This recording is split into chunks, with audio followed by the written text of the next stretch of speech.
Hi guys! Kain guys. Pala may Nasunog. Nasunog. Ang pang cellphone ko. Asya, ang pangatlong isip to. Pangatlong Shrimp pa rin Luto. guys. Pinainit ko, bumili ako ng juice eh. Nakalimutan. So, ganyan ang labas. Crunch. pride. Kain guys, kain tayo. 3 or 3 pas lang minutes lang guys ha. At least lagi nyo kami nakikita no. Buhay pa kami, buhay pa. Buhay pa.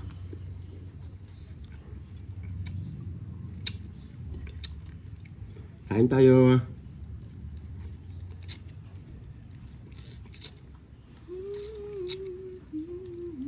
Ganito lang po kasimple ang buhay namin ng anak ko. Simpleng buhay. Mm-hmm. Hindi ko na alam sa susunod. Pamper, ano ulam? Ha? Ganyan ha?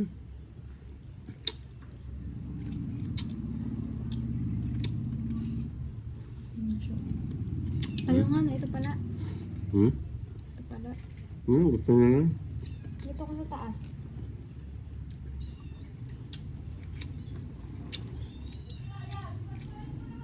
Ayan, ito lang po yung ulam namin.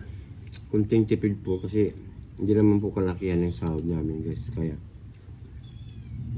yung luto ko ng pag may sobra, papainit na lang, di ba guys?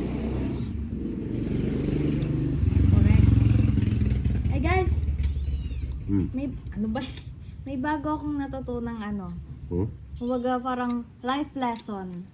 Life lesson Bumanat na. sa buhay. Ano yun? Kapag pala may hinaharap kang problema, madali lang yan. Talikuran mo, tas wag mo na daanan. Papakahirap ka pa eh.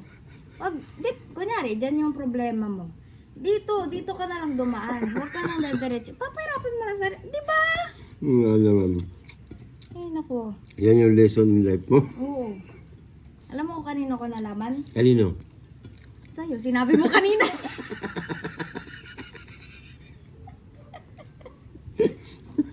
Dito ka sa taas. Sabi ko nga eh. Ganun lang. Huwag niyang pahirapan yung sarili niyo. Ayan, may natutunan kayo guys. Ow! Wow! Dito na. Yan nga, wag mong takpan, wag mong takpan. Yung cellphone mo. may kinakaharap kang pag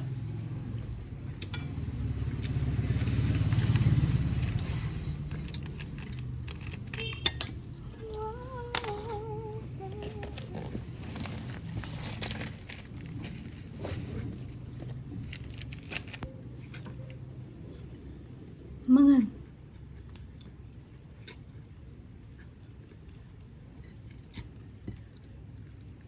Hirap kumain ng bungal no guys. Ay, ako pala. Ako lang pala ang bungal.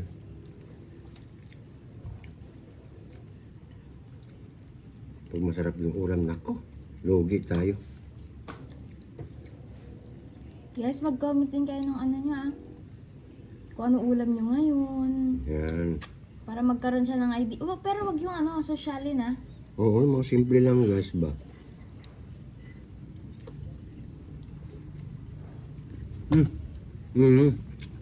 Guys ha. Maraming salamat po sa lahat po ng mga sumusuporta sa amin ng aking anak. God bless you all guys. Bye bye.